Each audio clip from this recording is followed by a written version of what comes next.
Selain dengan relay, switch juga bisa berbentuk dioda. Dioda ada dua tipe, yaitu ada forward bias sama reverse bias. Jadi forward bias ini dari tegangan yang positif ke anoda, kemudian ke katoda. Jadi arusnya itu maju, yang dimana anoda ini yang sebelum panah ini dan mengikuti arusnya mengikuti panahnya. Sedangkan kalau yang reverse bias itu kayak tegangannya dari yang minus kemudian ke anoda, sehingga tidak ada arus yang mengalir di rangkaian. Jadi dioda yang reverse bias ini bisa juga kita anggap sebagai saklar yang terbuka atau rangkaian yang off. Di sini ada contoh soal dioda. Tentukan dioda forward atau reverse bias dan berapa V-nya. Yang di gambar pertama itu diodanya forward bias. Kenapa? Karena dari tegangan ini maju, kemudian ke V out-nya ke V1. Jadi forward, dan karena sebelum dioda itu kita anggap dia menurunkan tegangan sebesar 0,7 volt, maka V1 yang keluarnya nanti jadi 5 dikurang 0,7 volt sehingga 4,3 volt. Lalu yang di gambar kedua, di sini tegangannya dan ketemu dengan katoda. Jadi disebut sebagai D2 ini disebut sebagai reverse bias. Nah, karena reverse bias berarti kan kita anggap sebagai saklar yang terbuka. Maka tidak ada tegangan atau arus yang mengalir. Jadi sehingga V2 ini akan menjadi 0 volt. Di gambar yang ketiga, D3-nya itu forward karena dari 5 volt lalu ke arah anoda. Namun yang terjadi atau tegangan keluaran di V3 ini yaitu sebesar 0,7 volt karena besar tegangannya yang diturunkan, yang di drop dioda itu yang ada di sebelum sini. Jadi 0,7 volt. Lalu di gambar yang keempat, kan 5 volt. Nah, karena berlawanan arah, maka dioda keempat ini disebut sebagai reverse bias. Karena reverse bias berarti tidak ada arus yang mengalir pada di sini, pada dioda yang ini. Kemudian 5 volt ini akan langsung keluar sebagai 5 volt. Lalu di sini ada D5 dan D5 itu sebagai forward bias. Forward, lalu D6 itu karena berlawanan arah, maka disebut reverse bias. Nah, karena sebelum tegangan ini dia mengeluarkan 0,7 volt, maka dikurang, jadi 5 kurang 0,7, nanti keluarnya menjadi 4,3 volt. Selanjutnya di gambar yang ke-6. Di gambar yang ke-6 ini dia 5 volt. Nah, D7 ini forward bias. Karena dari tegangan yang sumber 5 volt ke sini itu dia maju. Sedangkan kalau yang D8 itu reverse karena dari yang tegangan sini dia itu tidak sesuai dengan arah panahnya. Tapi yang muncul atau yang keluar dari V6 ini sebesar 0,7 volt karena kan dia maju ke sini, tapi sebelum ke sini dia mengeluarkan tegangan sebesar 0,7 volt. Lalu ada yang gambar ke-7. Kita di sini yang D6 disebut sebagai reverse bias karena tidak sesuai dengan arah panahnya, sedangkan yang D7 ini sebagai forward bias karena telah melewati katoda, maka disebut maka tegangannya itu 5 dikurang 0,7 turun, jadi yang keluar sebesar 4,3 volt. Nah, di sini itu D8, D9, dan D10 disebut reverse bias karena dari tegangan yang ini itu selalu berlawanan arah. Sehingga nanti yang keluar dengan V6 adalah yang dari sini, yaitu sebesar 5 volt. Nah, di sini disebut sebagai forward bias. Sebenarnya tuh di sini kayak tidak ada yang tegangan yang 5 volt ini ya. Maka keluarnya pun si 0 ini tidak ada minus. Jadi bukan 0 dikurang 0,7. Kan karena tidak ada minus, maka tetap yang keluar itu tegangannya sebesar 0 volt. Selanjutnya, transistor. Transistor itu juga bisa kita gunakan sebagai switch atau saklar. Jadi di dalam transistor ini, yang di sini itu base-nya atau singkatannya B, kolektornya yang ini, singkatannya C, dan emitter tuh yang di sebelah sini, singkatannya E. Nah, jadi kalau misalkan kita beri sinyal input di sini gitu kan, maka pokoknya ada tegangannya nih inputnya. Nah, maka nanti si transistornya itu akan on, karena tadi dikontrol oleh si sinyal input ini. Transistornya akan on. Nah, karena transistornya akan on, maka Vout-nya akan 0. Lalu di sini jika posisi transistornya itu off, kalau misalnya input sinyalnya itu 0, maka transistornya ini akan off. Yang dimana off itu artinya nanti akan terbuka. Sedangkan kalau ini nanti akan terhubung si saklar ini. Nah, ini juga ada rumus untuk mencari Vc, yang dimana Vc ini berarti tegangan pada C kan. Itu tuh akan sama dengan tegangan sumbernya dikurang arus pada kolektornya dikali sama hambatan pada kolektornya. Di sini ada contoh soal. Kita disuruh untuk menggambar diagram Vout dengan clock pulse sebagai sinyal input. Jadi clock pulse itu kan ada yang high sama low. Berarti kita cara mencari Vout-nya juga kita bagi kedua kondisi, yaitu pada saat CP-nya high, Vout-nya gimana, dan pada saat CP-nya low, itu Vout-nya bagaimana. Nah, ini bisa pakai rumus yang tadi ya. Nih, ini langkahnya. Jadi pada saat CP-nya low itu kan berarti 0 ya.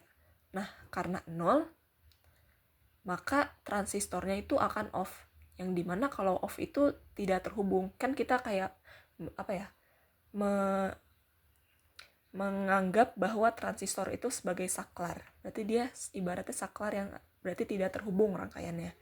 Nah, karena tidak terhubung berarti dayanya ini tidak mengalir gitu kan, karena arusnya juga akan menjadi 0. Nah, karena arus di sini 0, maka kita bisa pakai rumus yang Vc tadi, karena kan nanti tegangan keluaran itu sama aja kayak tegangan pada C kan, pada kolektornya. Nah, ya udah pakai rumus ini, yaitu 5 volt dikurang arusnya tidak ada mengalir berarti 10 ampere dikali sama hambatan pada kolektor yaitu 2 kilo ohm. Nanti hasilnya akan keluar 5 volt. Jadi karena hasilnya 5 volt berarti Vout-nya itu akan high gambarnya nanti. Nah, sekarang saat CP-nya high. Jadi saat si CP-nya ini clock pulse-nya itu plus 5 volt, berarti transistornya akan menyala. Kita anggap sebagai saklar tadi. Nah, karena transistornya menyala, berarti dia akan terhubung kan, tertutup gitu, rangkaian yang tertutup. Lalu karena ini terhubung nih si kolektor sama emitternya, nanti Vout-nya akan low. Kenapa? Vout-nya kan 0 nih. Karena si Vout ini langsung terhubung ke ground. Makanya nanti Vout-nya itu menjadi 0. Nah, ini gambar diagram yang hasil tadi. Saat clock pulse-nya low, Vout-nya high. Low dia high. Terus pada saat clock pulse-nya high, maka Vout-nya itu low. Selanjutnya ada contoh soal yang kedua. Ini langkahnya juga sama buat dua kondisi pada saat Vout yang CP-nya high sama yang clock pulse-nya itu low.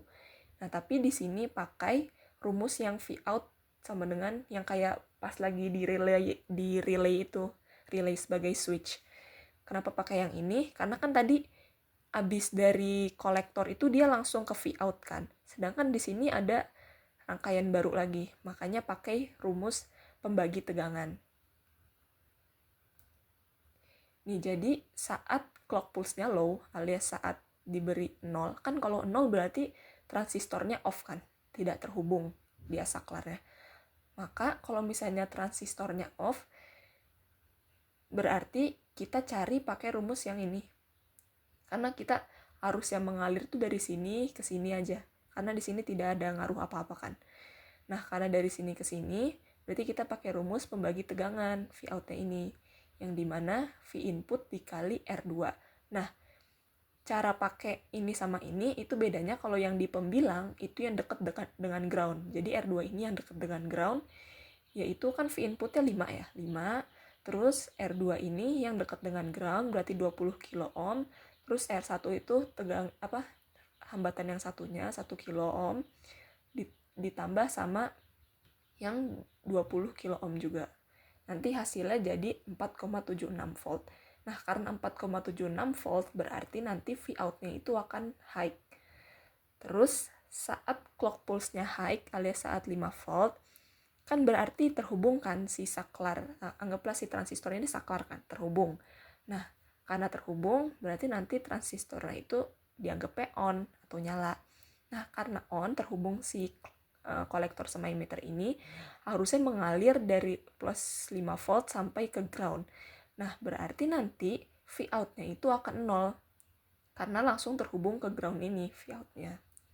Maka karena 0 berarti nanti V out-nya akan low.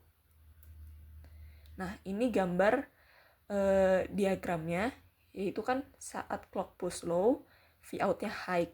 Nah, tapi high di sini bukan plus 5 volt, karena setelah dihitung V out-nya itu 4,76 volt. Terus saat clock pulse-nya high, dia low, karena yang tadi tersambung langsung ke ground.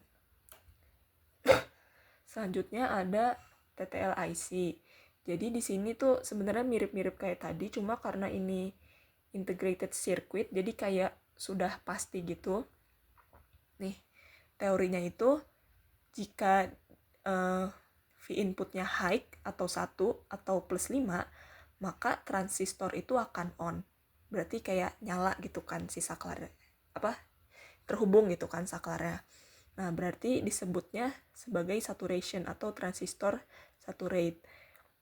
Lalu karena ini, maka V out-nya itu tuh akan 0. Jadi hasilnya itu akan berkebalikan. V input sama V out-nya jika high dia low. Nah, begitupun ini. V inputnya itu saat low atau saat 0, maka transistornya kan akan off ya. Disebut sebagai transistor cut off gitu. Nah, karena itu dia arusnya tuh mengalir dari sini sampai ke sini, maka V out-nya itu akan 1. Nah, yang di sini pun sebenarnya sama kayak rumus yang tadi ya. V out sama dengan V inputnya dikali hambatan beban atau hambatan load per hambatan pada kolektor ditambah hambatan pada load. Itu sama. Karena dia yang di ground itu kan yang di pembilang. Nah, dia yang di pembilangnya. Contoh soalnya nih, kita disuruh menentukan V out pada rangkaian TTL IC ini. Kita diketahui bahwa ini sudah diketahui kan. Nah, langsung kita pakai rumus yang V out ini. V out sama dengan V inputnya kan plus 5 dikali sama R2. R2 itu yang dekat dengan ini. Ground berarti R load-nya alias 10 kilo ohm per R1-nya itu yang ini. RC ini. 1 kilo ohm ditambah pakai yang tadi 10 kilo ohm. Nanti hasilnya 4,55 volt. Nah, tapi coba kita ubah kalau misalkan si hambatan bebannya, hambatan load ini itu menurun sampai ke 1 kilo ohm. Sampai 1 kilo ohm. Nah, berarti kita pakai rumus yang tadi, tapi 10 kilo ohm ini kita ubah jadi 1. Sehingga nanti V out-nya itu akan 2,5 volt. Nah, jadi kesimpulannya itu, kalau misalnya one level output atau alias pas V out-nya itu high, itu tuh bergantung pada nilai hambatan bebannya. Sehingga karena bergantung gitu kan, biar bisa menghasilkan V out yang dayanya tetap tinggi kayak 5 volt gitu kan, bukan 2,5 volt, maka hambatan beban itu harus jauh lebih besar daripada hambatan pada kolektornya. Jadi kan tadi di sini 10 kilo ohm. Terus di sini kolektornya 1 kilo ohm, itu berbeda jauh kan. Jadi harus lebih besar biar nanti tegangannya itu makin besar juga yang keluarnya, mendekati 5 volt. Kalau ini kan karena sama kan RC sama RL-nya, nanti hasilnya tuh jadi setengahnya.